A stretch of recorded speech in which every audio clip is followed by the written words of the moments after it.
Part 1. You will hear part of a telephone conversation between a job seeker and a recruitment agent. First, you have some time to look at questions 1 to 6.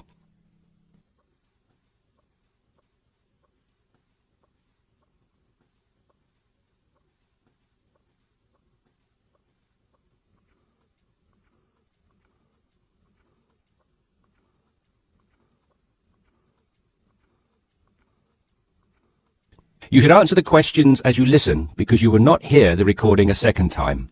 Listen carefully and answer questions 1 to 6. Yes, so that's Janet Thompson. Would you like me to spell it? If you wouldn't mind, thank you. Just the surname, please. No problem. It's Thompson. Great. Now, Janet, before we go through the openings I have here in front of me, might I just take a few more details to complete your profile on my system? Of course. What would you like to know? Well, let's start with your email address, please. OK, janthompson@hort.net. I see. Is that Jan as in Jan? No, that wasn't available. I had to make do with Jann. Here, let me spell it for you again, just to be sure. JANNTHOMPSON @hort.net. Much obliged. And could I ask, do you have your referee details to hand? Yes, what do you need? I need one work reference and one character reference from a friend or colleague.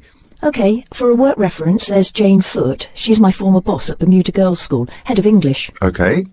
My personal referee is Monica Carbody. Mon and I have been best friends since we met in Bermuda in 1991, when she was deputy head of English under Mrs. Foote. Perfect. And you mentioned, of course, that you're an English teacher, but are there any additional subjects you're qualified to teach? Yes, I have a diploma in special needs, and I can also do history to GCSE level. Very good. Before listening to the rest of the conversation, you have some time to look at questions 7 to 10.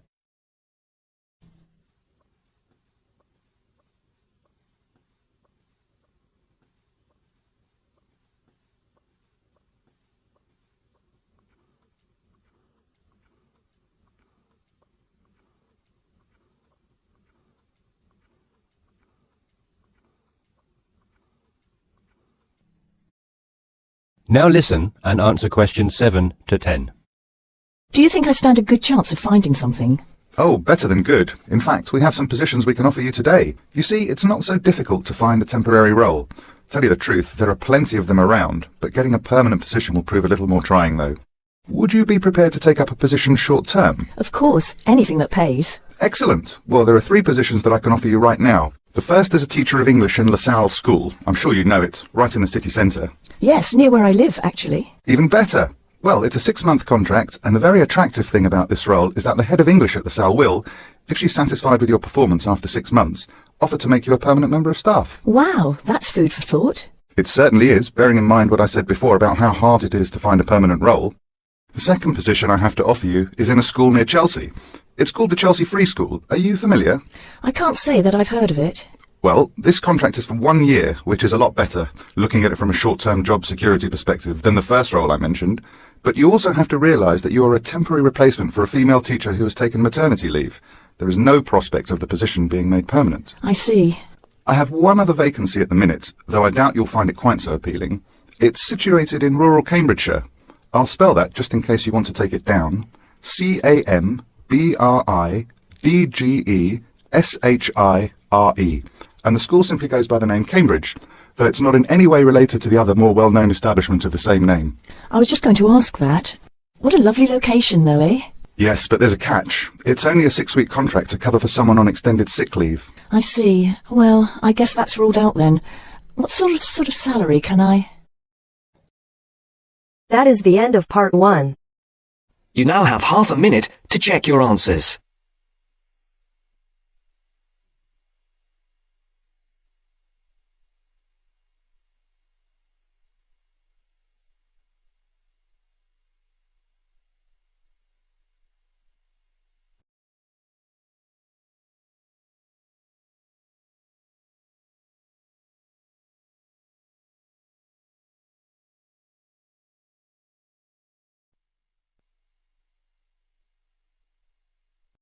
Now turns to part 2. Part 2. You'll hear an introductory speech to students at a summer school. You have 30 seconds to look at questions 11 to 14.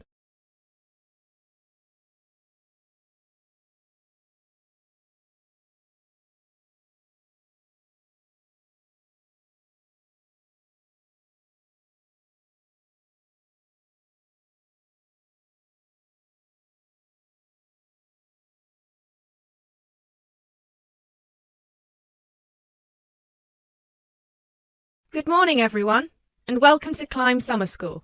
Now, I know most of you have travelled a long way to get here, and you're probably looking forward to settling into your rooms, so I promise I won't keep you long, but we've got to get through this very brief induction just to make your stay here as pleasurable as possible. Now, as you can see, while we're located very close to the centre of London, we're actually quite cut off from the main road, and we've got plenty of space for our facilities and students. This was part of our founder's vision, Jasmine Climb, who thought that the best environment for teenage students would be a place that combines the comforts of a big cosmopolitan city with the beauty and serenity of a quiet, remote site. Now, back in 1983, when our school was founded, this all here was an abandoned warehouse, and the classes were held in the main building that you can see over there. There were no trees, no conifers surrounding the property. There wasn't even a main gate. It took years and a great deal of effort to get our school to where it is today, and I'm sure that if you take a look at page 34 in your brochures, where you can find a picture of what the school used to look like back then, you'll agree that the changes we've made are more than impressive. But it's not just the facilities that make Climb Summer School special, obviously, and I'm certain you already know this. Over the following 10 weeks, you'll receive an assortment of classes on a variety of topics, ranging from language, literature and poetry to creative writing, communication and project management. All of these modules have been designed to improve your chances of getting a place in the universities of your choice, while also giving you the opportunity to learn, excel, and of course, also socialise with people from all over the world. I can tell you, just among the 30 of you, we've got about 21 different nationalities. So what happens now? First of all, I'll be handing out a map of the premises for you to have a look at, and explaining where everything is. Once we're done here, you'll all be taken to your rooms where you can unpack and relax for a couple of hours. And later on, we'll be having our first activity of the day, a mix and match lunch in the main hall, where you'll have the chance to meet your new classmates. Later on in the afternoon, we'll be handing out your first project assignments and splitting you into teams. And tonight we'll be having our very first film night, starting with an early 20th century special.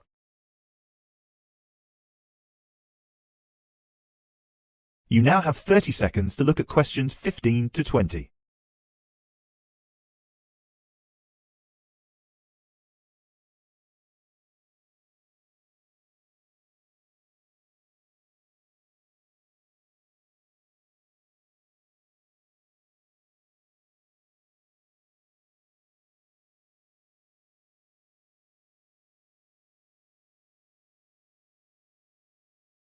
So, let's get on with the map.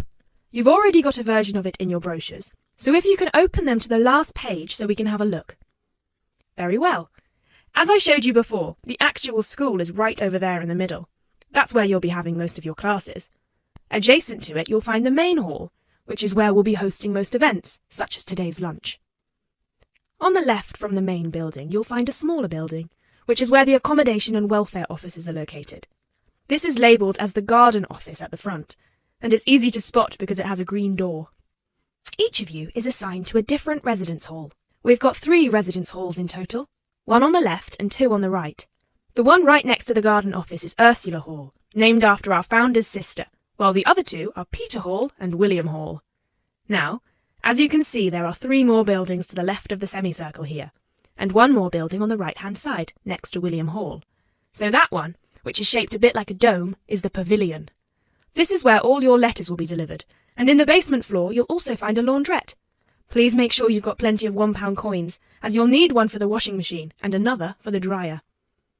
And that row of buildings on the left, the one closest to us here at the gate, is the canteen, where you'll be able to buy snacks as well as breakfast, lunch and dinner, on days when we don't have an event with food provided. The next one is the gym, which is open from 7 a.m. to 8 p.m. from Monday to Friday, and until 10 p.m. at the weekend. And the last building, right over there, is the study centre, where you'll find plenty of computers and books, as well as a great selection of DVDs and magazines that you can borrow with only a small refundable deposit of £5.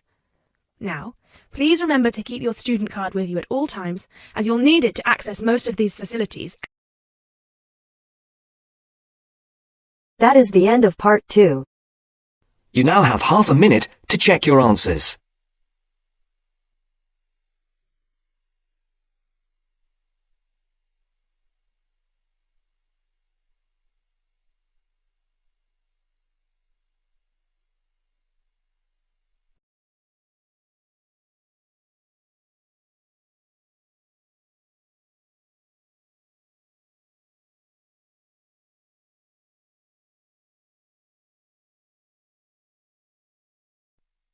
Now turns to part 3. Part 3.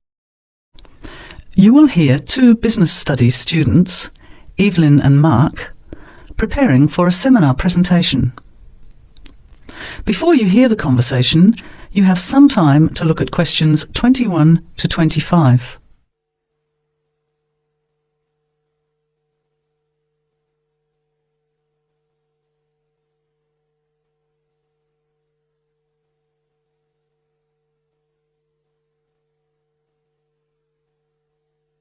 Well, I think the marketing of food would be a good topic. I read a very interesting article the other day about the Canadian food market. I suppose everybody's interested in food, even if it's trying not to eat. Why Canada? I know that's where you come from, but isn't it just all North America, really? No, that's why I thought this article was interesting. Although lots of US companies are well established in Canada, and vice versa, there are still subtle differences between the two markets. It says here, the Canadian market is definitely not a northern clone of the US. I like that. And it says that if you understand these differences, it can have a big impact on successful food marketing. So I know that Canada has a big French-speaking population in Quebec. Is this what they're referring to? Not only French and English speakers, there are many different ethnic groups in Canada. It's really quite multicultural. For example, Toronto has large Asian and Italian populations, and Vancouver's got a large Asian population too. And, because Canada's population is small, these groups make quite an impact, introducing new styles of cooking. So, you can see lots of unfamiliar vegetables and things in the markets, and new restaurants are opening every day. It's great if you love trying out new foods, as many people do. Which kinds of food are becoming popular? Well, some Asian food, I'd say, has been popular for quite a while, like Chinese. But now, Southeast Asian restaurants are becoming very fashionable. Then, there's Mediterranean, of course, such as Greek, Italian, and so on. But Caribbean and Mexican food is really taking off among young people these days. So are the supermarkets starting to stock the ingredients that are needed to prepare these foods at home? You know, all those unusual condiments and sauces. Yes, that's right. It's quite interesting going to the supermarket, isn't it? And noticing how they're introducing sections for foods of different nationalities. You can buy quite exotic products locally these days. The article mentioned that 80% of the Canadian retail market is controlled by 8 major national supermarket chains, so that when they introduce changes, they can happen quite rapidly. Okay. Well, how are we going to organise this seminar then? I made some notes on the trends in the Canadian market, about changing tastes, and also patterns for where food is consumed. I thought maybe we could summarise it into a chart or table, and maybe use the overhead projector to present it. Good idea. Maybe I could have a look for similar trends and tastes in Australia and the UK for comparison. Let's have a look at what you found. Before the conversation continues, you have some time to look at questions 26 to 30.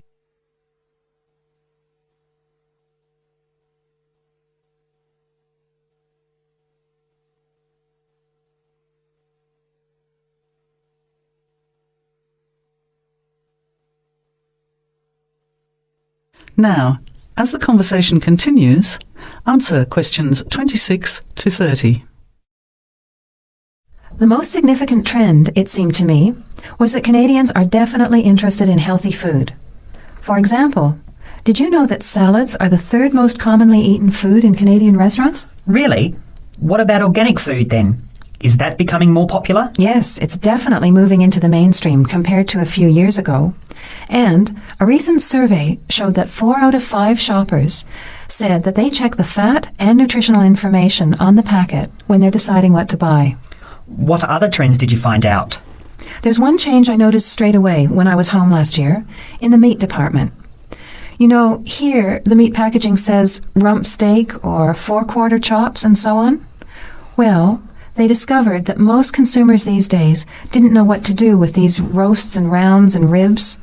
So the government approved a new naming system for cuts of meat, which is related to the required cooking technique. What a good idea. I've never really understood the difference between sirloin, rump, round and all those names. So how many new categories are there? 8. There are 3 kinds of steak, for grilling, for marinating and for simmering. And then there's what they call quick serve beef, for stir fries, I suppose. and premium oven roast, pot roast, and stewing beef. It's a great idea, isn't it? I hope it catches on here. I agree. Any other trends that you thought were significant? Well, what's really interesting is what the article called mobile meals.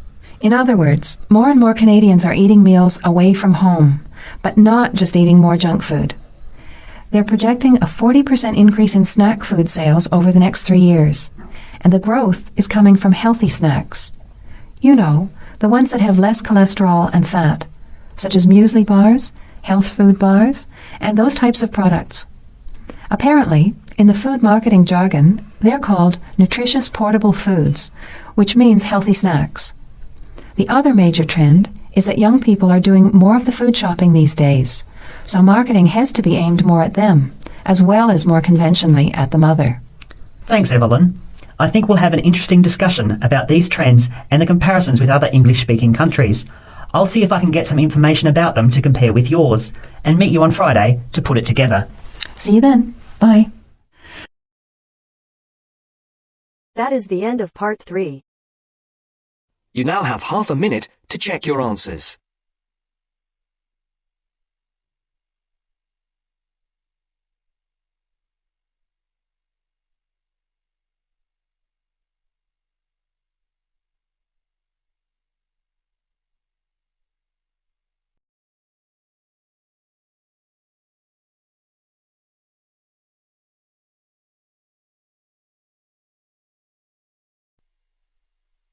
Now turns to part 4.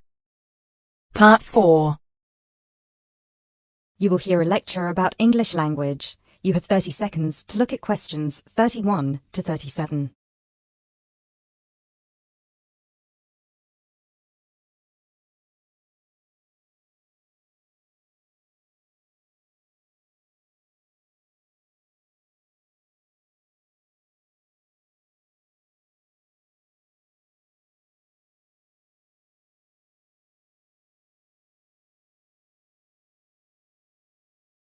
Those of you who were here last week will remember that we talked about the journey of the English language from its early Indo-European origins through to Old English, Middle English, and then to early and late modern English before it reached the form that it has today. Today, we will be continuing that theme by focusing on the future of the English language and all the places it might go from here. There are about 2.1 billion people around the world who can speak English. Out of these, only 400 million are native speakers, which means that 4 in 5 English speakers are non-natives.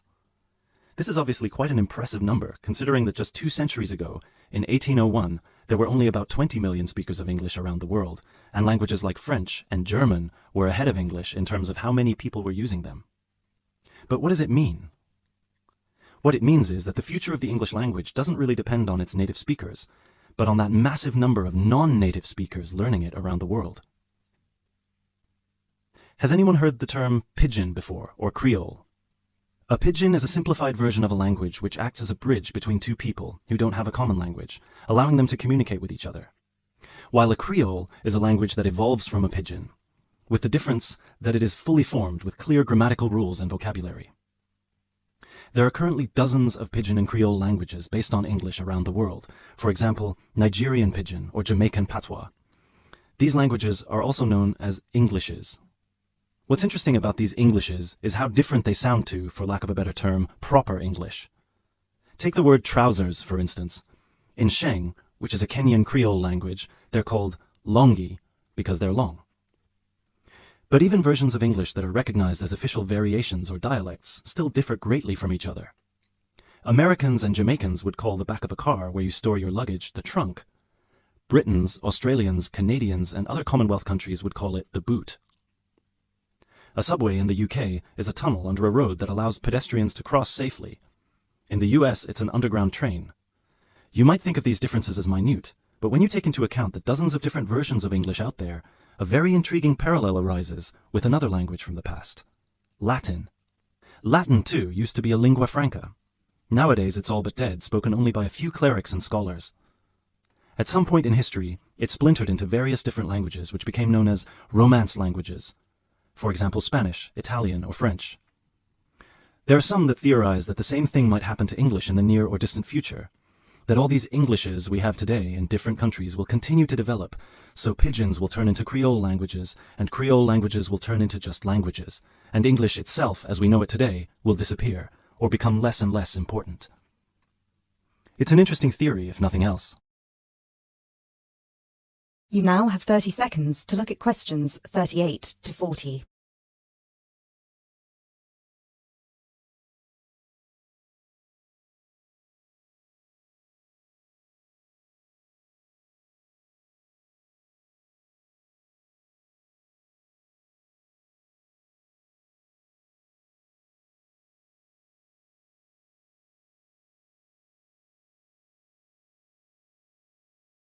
It makes sense that as English grows in popularity, countries, especially those with a strong sense of identity and tradition, will develop their own versions of the language, marked by the idiosyncrasies of their culture.